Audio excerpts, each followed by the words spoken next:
Hello everyone, welcome to your very own favourite education channel dear school. आज हम क्या पढ़ने वाले हैं? तो आज हम क्लास 10th केमिस्ट्री का last chapter that is carbon and its compound का थर्ड लेक्चर लेकर के आए हैं।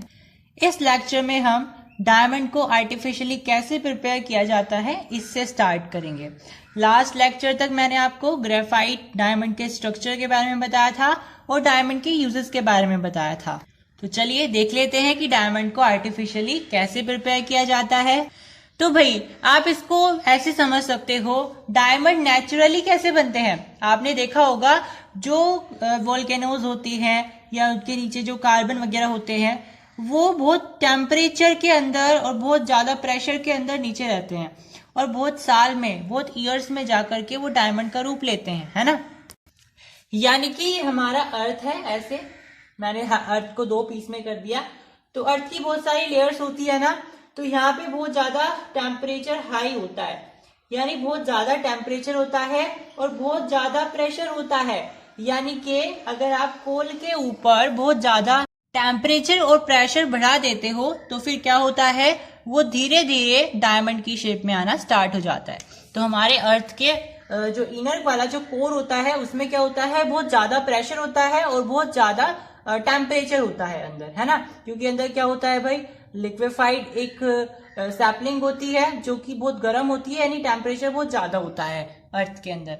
तो नेचुरली कैसे बनता है भाई, नेचुरली कैसे बनता है, अंदर हमारे अर्थ के अंदर क्या होता है, कोल होता है, कोयला होता है और उस कोयले को जो अर्थ है नेचुरली उसको हाई टेम्परेचर प्रोवाइड कराती है और हाई प्रेशर प्रोवाइड कराती है।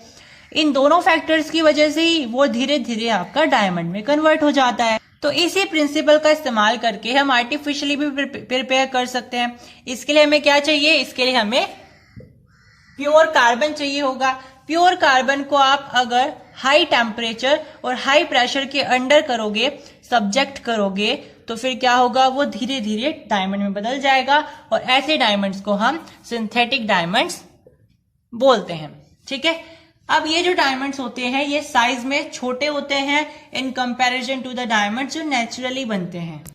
चलिए अब हम पढ़ते हैं ग्रेफाइट के यूजेस के बारे में। तो भाई ग्रेफाइट के क्या क्या यूजेस होते हैं, तो ग्रेफाइट का जो पाउडर्ड ग्रेफाइट होता है ना, वो ल्यूब्रिकेंट की तरह इस्तेमाल किया जाता है। ल्यूब्रिकेंट क्या होता है भाई, आपने देखा है कभी कभी आपके जो गेट हैं या मशीन्स वगैरह हैं वो जाम हो जाते हैं या फिर वो आवाज करने लगते हैं। जैसे आप गेट को खोलते हो, दरवाजे को खोलते हो तो बहुत आवाज करता है।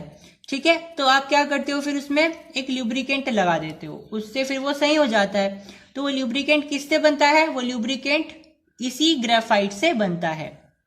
अब वो आवाज क्यों आती है किसी दरवाजे को खोलने में और हमें ल्यूब्रिकेंट की जरूरत पड़ जाती है, तो देखिए जैसे मान लीजिए कोई दरवाजा है और ये इसके हिंजेस से कनेक्टेड है। ठीक है, दरवाजा क्या होता है, एक वॉल से कनेक्टेड होता है ना, उसे हम हिंजेस बोलते हैं उसकी। तो इनके बीच में ना गैप आ जाता है। अभी ये बिल्कुल अच्छी तरह फिक्स है, अगर इनके बीच में गैप आ जाता है तो फिर ये क्या करेगा, ये आवाज निकालना स्टार्ट कर देगा जब ये खुलेगा। तो उस गैप को खत्म करने के लिए हम क्या यूज करते हैं, हम ल्यूब्रिकेंट का यूज करते हैं। अब ल्यूब्रिकेंट क्या करता है, ल्यूब्रिकेंट इन दोनों ही ऑब्जेक्ट्स के बीच में एक थिन लेयर बना लेता है और वो थिन लेयर बिल्कुल स्लिपरी सी होती है और वो इस वॉइस को खत्म कर देती है। और ये जो आवाज आ रही थी गेट के खोलने से या मशीनरीज के चलने पर, वो सारी आवाजें डिस्टर्ब आवाज से वो खत्म हो जाती है। ठीक है, फिर वो बिल्कुल अच्छे से काम करना स्टार्ट कर देता है जो भी मशीन है या गेट है। ठीक है, तो अगर दो ऑब्जेक्ट्स के बीच में स्पेस ज्यादा बढ़ जाता है, स्पेस बढ़ जाने की वजह से उसके रोटेशन में आवाज आती है, जैसे वो रोटेट करता है। भाई ये गेट क्या कर रहा होता है, यहाँ पे रोटेट कर रहा होता है ना। ये गेट क्या कर रहा है, ये रोटेट कर रहा है। तो इसके बीच में अगर गैप आएगा तो ये रोटेट करते वक्त क्या करेगा, आवाजें निकालेगा। ठीक है, मतलब इसमें से आवाजें प्रोड्यूस होंगी और उन्हीं आवाजों को खत्म करने के लिए हम क्या करते हैं, ल्यूब्रिकेंट का इस्तेमाल करते हैं। और ल्यूब्रिकेंट क्या होता है, ल्यूब्रिकेंट एक ऐसा सब्सटेंस होता है जो कि दो सब्सटेंस के बीच में एक थिन लेयर प्रोड्यूस कर देता है और वो थिन लेयर क्या करती है, वो थिन लेयर उन दोनों सब्सटेंस के बीच में उस गैप को खत्म कर देती है। और वो गैप जैसे ही खत्म हो जाएगा तो बिल्कुल फिक्स हो जाएगी वो चीजें, है ना। अब ल्यूब्रिकेंट जो जनरली मिलता है वो हमें ग्रीस की फॉर्म में मिलता है ना। आप अपनी साइकिल वगैरह में भी लगाते होंगे। तो वो ग्रीस कैसे बनता है, वो भी किससे बनता है, वो भी ग्रेफाइट की मदद से बनता है। लेकिन ग्रेफाइट के अलावा हमें उसमें एक और चीज चाहिए होती है जिसका नाम होता है पेट्रोलियम जेली। तो आप क्या करते हो, आप ग्रेफाइट का पाउडर लेते हो और उसमें पेट्रोलियम जेली मिला देते हो और फिर आपको क्या मिल जाता है, ग्रेफाइट ग्रीस मिल जाती है। अब ये पेट्रोलियम जेली क्या होती है, ये पेट्रोलियम जेली ना पेट्रोलियम की एक कंस्टिट्यूएंट होती है। पेट्रोलियम में से बहुत सारे सब्सटेंस निकलते हैं भाई, पेट्रोल निकलता है, डीजल निकलता है, केरोसिन निकलता है, ऐसे ही आपके पास पेट्रोलियम जेली भी निकलती है। और जेली कैसी होती है भाई, जेली जैसी होती है, जेली आपने देखी, जेली की टॉफी खाई होंगी तो बिल्कुल ऐसी होती है। जैसे आपने ग्रीस देखा भी होगा, ग्रीस का डब्बा आपके घर रखा हुआ होगा तो आप देखना वो ग्रीस जो होती है वो जेली लाइक होती है। तो वो ग्रीस के जेली लाइक कैसे बनी भाई, ग्रेफाइट तो एक पाउडर, ग्रेफाइट का तो हमने पाउडर ही लिया है बस, वो तो केवल एक पाउडर था। उसके पास जेली लाइक टेक्सचर कैसे आया, हमने उसके अंदर पेट्रोलियम जेली मिला दी, उसके बाद उसके अंदर एक जेली लाइक टेक्सचर आ गया और इससे क्या बन गई, ग्रेफाइट ग्रीस बन गई। और फिर इसी ग्रीस का यूज हम अपनी मशीनरीज में करते हैं, अपने दरवाजों में करते हैं, है ना, अपनी व्हीकल्स में करते हैं। ठीक है, इसके अलावा ग्रेफाइट के क्या क्या यूजेस होते हैं, तो ग्रेफाइट को आप इलेक्ट्रोड्स बनाने के लिए इस्तेमाल करते हो, ड्राई सेल्स में, इलेक्ट्रिक आर्क्स में, और ये तो सभी को पता है आप अपनी पेंसिल लाइट्स में भी ग्रेफाइट का यूज करते हो। ठीक है, चलिए अब हम पढ़ते हैं अपने कार्बन के थर्ड एलोट्रोपी के बारे में जिसका नाम है बकमिंस्टर फलरेन। अब जैसा कि मैंने आपको बताया था कि जो आपका डायमंड होता है और जो आपका ग्रेफाइट होता है वो इन्फिनाइट कार्बन चेन से बनता है। मतलब आप उसे कैसे रिप्रेजेंट करते हो, CN से रिप्रेजेंट करते हो। N मतलब इसमें इन्फिनाइट नंबर ऑफ कार्बन के एटम्स जुड़ सकते हैं। ठीक है, तो ये CN से रिप्रेजेंट किए जाते हैं कार्बन और ग्रेफाइट। लेकिन बकमिंस्टर फलरेन में limited number of carbon atoms होते हैं। इसमें कितने होते हैं, 60 कार्बन एटम्स होते हैं। ठीक है, जो एक साथ जुड़े हुए होते हैं एक मॉलिक्यूल बनाने के लिए। ठीक है, अब इसमें क्या होता है भाई, जैसे ग्रेफाइट में उनमें क्या होता था, अलग अलग शेप्स बनती थी ना, इसमें भी क्या है, इनके मॉलिक्यूल कैसी शेप बनाते हैं, हेक्सागोनल भी बनाते हैं और पेंटागोनल भी बनाते हैं। 20 हेक्सागोनल बनाएंगे और 12 पेंटागोनल बनाएंगे एक मॉलिक्यूल के अंदर। ठीक है, अब इसमें क्या होता है, ये एक डार्क सॉलिड होती है रूम टेम्परेचर पर। अब रूम टेम्परेचर कितना होता है मुझे कमेंट बॉक्स में लिख करके जरूर बताइए। अब रूम टेम्परेचर जैसे ही होता है, रूम टेम्परेचर पर ये सॉलिड बिल्कुल डार्क दिखाई देती है। नेक्स्ट इसकी क्या प्रॉपर्टी है कि ना तो ये ज्यादा हार्ड होती है ना बिल्कुल सॉफ्टी होती है, इसका जो सॉफ्टनेस होती है या हार्डनेस होती है वो बिल्कुल मॉडरेट होती है। ठीक है, इन दोनों की रेंज के बीच में लाई करेगी। अब इसका नाम इतना अटपटा क्यों है, बकमिंस्टर फलरेन। इसका नाम इसलिए ऐसा है क्योंकि इसका स्ट्रक्चर ना बिल्कुल ऐसा है जैसे अमेरिकन साइंटिस्ट फलरेन ने अपना एक डोम स्ट्रक्चर बनाया था, बिल्कुल ऐसा ही स्ट्रक्चर इसका है, इसलिए उनके नाम पे इसका नाम पड़ गया है बकमिंस्टर फलरेन। ठीक है, इसकी भी रिएक्शन अगर आप ऑक्सीजन से करोगे, यानी अगर आप इसे जलाओगे, ऑक्सीजन से रिएक्शन करोगे तो आपको कार्बन डाइऑक्साइड ही मिलेगा, कोई दूसरा रेसिड्यू नहीं मिलेगा। ये जो मैंने C60 लिखा है इसका मतलब क्या है, बकमिंस्टर फलरेन, क्योंकि इसे C60 से रिप्रेजेंट किया जाता है। चलिए अब हम पढ़ लेते हैं ऑर्गेनिक कंपाउंड्स क्या होते हैं। तो भाई सिंपल सी बात है, मैंने आपको फर्स्ट लेक्चर में बताया था कि जितने भी कार्बन के कंपाउंड्स होते हैं उनको हम ऑर्गेनिक कंपाउंड्स बोलते हैं। कार्बन के कंपाउंड्स का मतलब क्या है, कार्बन दूसरे एटम से मिलकर के कोई कंपाउंड बना रहा है। अब वो दूसरा एटम कोई भी हो सकता है, वो दूसरा एटम हाइड्रोजन भी हो सकता है, फ्लोरीन भी हो सकता है, क्लोरीन भी हो सकता है, ऑक्सीजन भी हो सकता है, तो कोई भी दूसरा एटम हो सकता है। कहने की बात है अगर कार्बन दूसरे किसी एटम के साथ मिलकर के कोई कंबाइंड कोई मॉलिक्यूल बना रहा है यानी कंपाउंड बना रहा है तो वो ऑर्गेनिक कंपाउंड कहलाएगा। ठीक है, अगर उसमें कार्बन की प्रेजेंस है तो वो ऑर्गेनिक कंपाउंड है। ठीक है, अब जनरली जितने भी ऑर्गेनिक कंपाउंड होते हैं वो उनका मेल्टिंग पॉइंट कैसा होता है, लो होता है, और बॉइलिंग पॉइंट भी लो ही होता है। एग्जाम्पल के लिए मिथेन होता है, ऑक्टेन होता है, इथेनॉल होता है। ठीक है, ये सब। चलिए अब हम पढ़ते हैं वाइटल फोर्स थ्योरी के बारे में।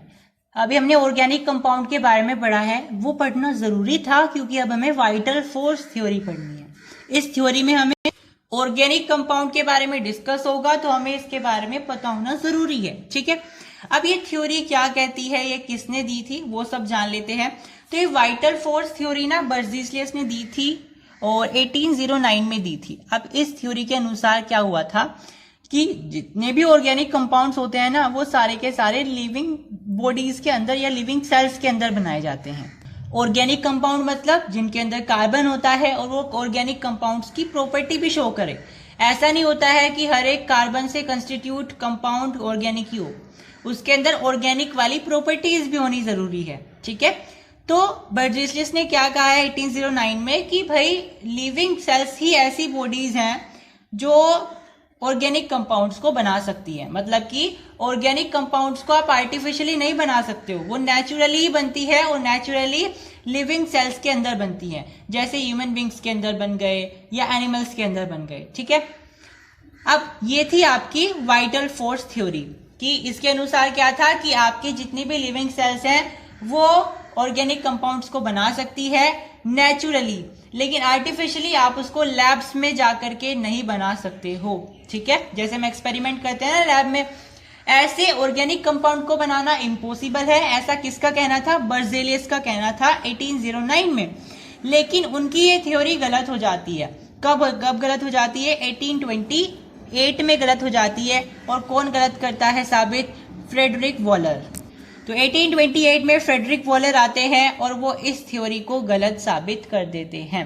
अब उन्होंने इस थ्योरी को कैसे गलत साबित किया, उन्होंने कहा है कि मैं यूरिया को ना लैब के अंदर बना सकता हूं, और उन्होंने बकायदा बना करके भी दिखाया था। ठीक है, तो जिस यूरिया को ये समझा जाता था कि वो लिविंग सेल्स के अंदर बनता है, उसे कोई दूसरी बॉडीज नहीं बना सकती हैं, उसी यूरिया को वॉलर ने लैब के अंदर बैठ करके बनाया था।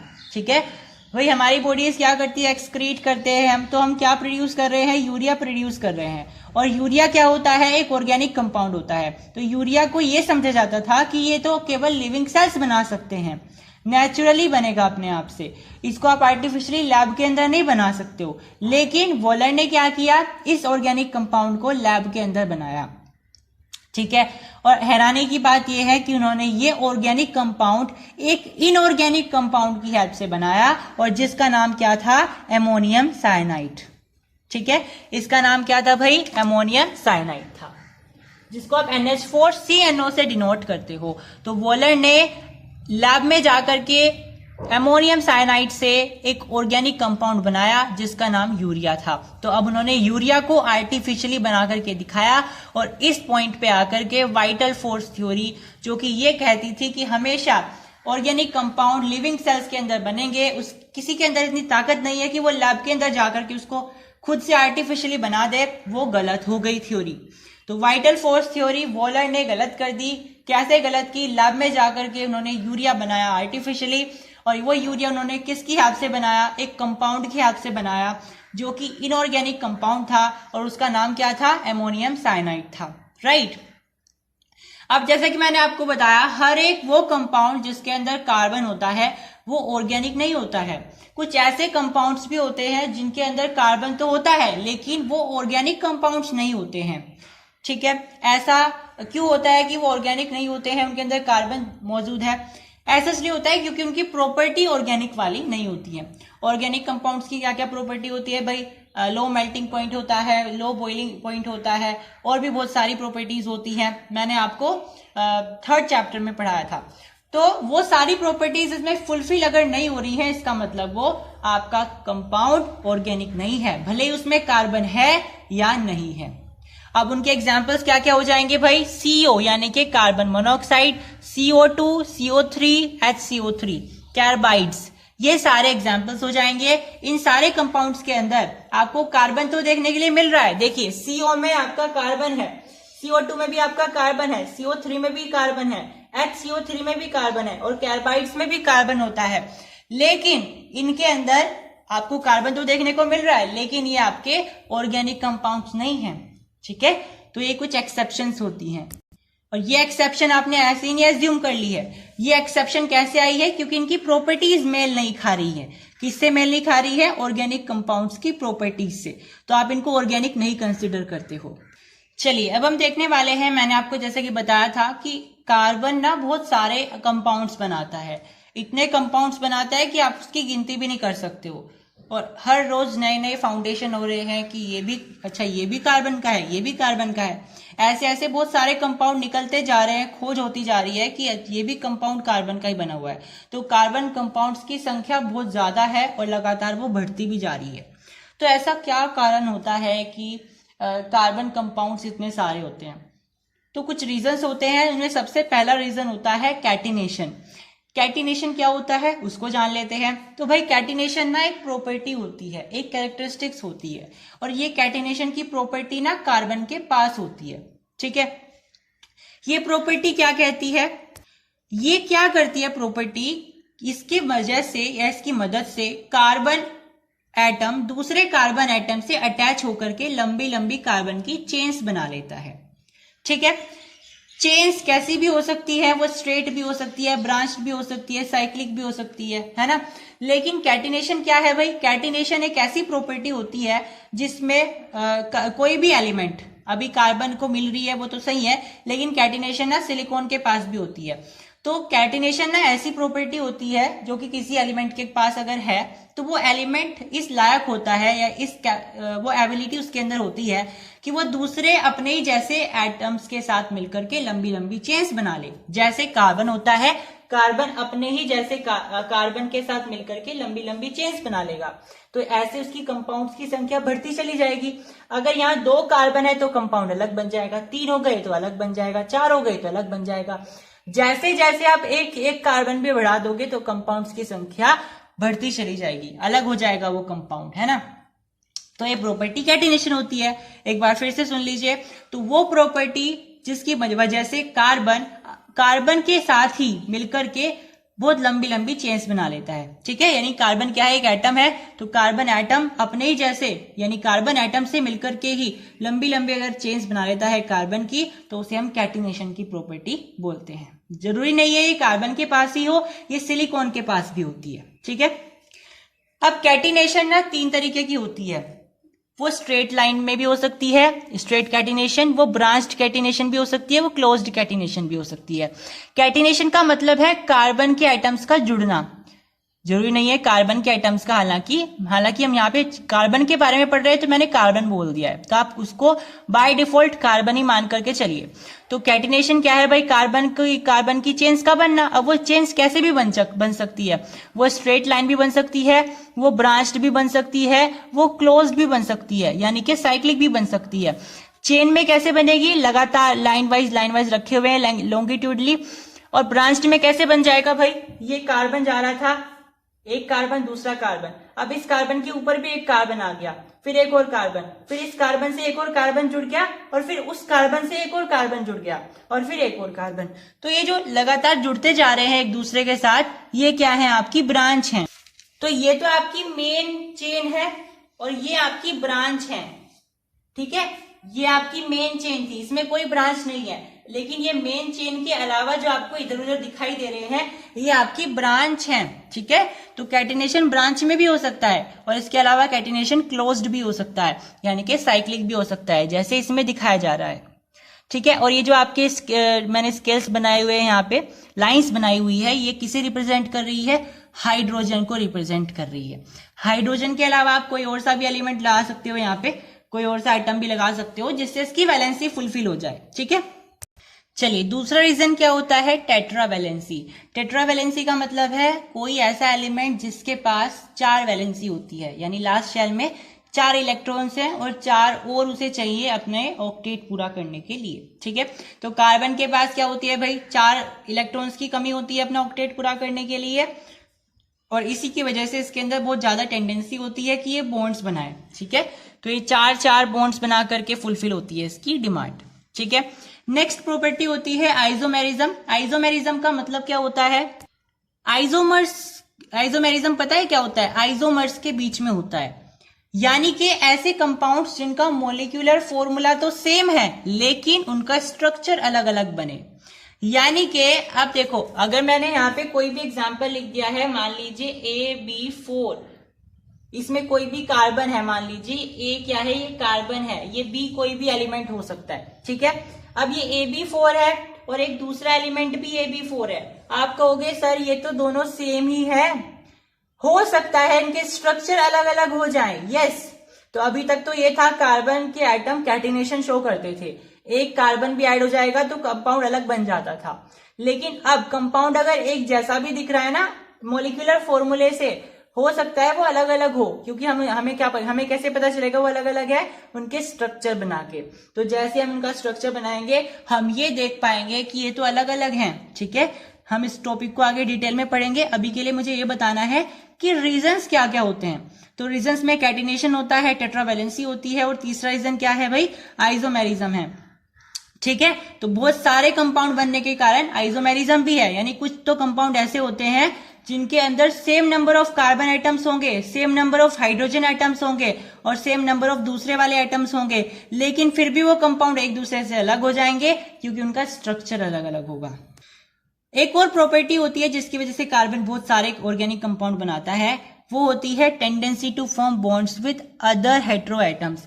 हेट्रो एटम मतलब नाइट्रोजन, फ्लोरीन, ऑक्सीजन, इन सबके साथ भी कार्बन क्या करता है? कंपाउंड बना सकता है। यानी हेट्रो एटम्स के साथ भी कार्बन कंपाउंड बनाने से नहीं हारता है एक तरीके से, यानी इनके साथ भी वो कंपाउंड बनाने के लिए एकदम तत्पर रहता है। ठीक है, नेक्स्ट प्रॉपर्टी होती है tendency to form multiple bonds, यानी ये मल्टीपल बॉन्ड्स बनाने की ताकत रखता है। मल्टीपल बॉन्ड्स मतलब भाई इसमें 4 बॉन्ड्स बन सकते हैं ना, वही बात है। ठीक है, तो जो कार्बन होता है मल्टीपल बॉन्ड्स बनाता है और ये हेट्रो एटम्स के साथ भी बॉन्ड बना सकता है। तो भाई इसके पास ना सारे दरवाजे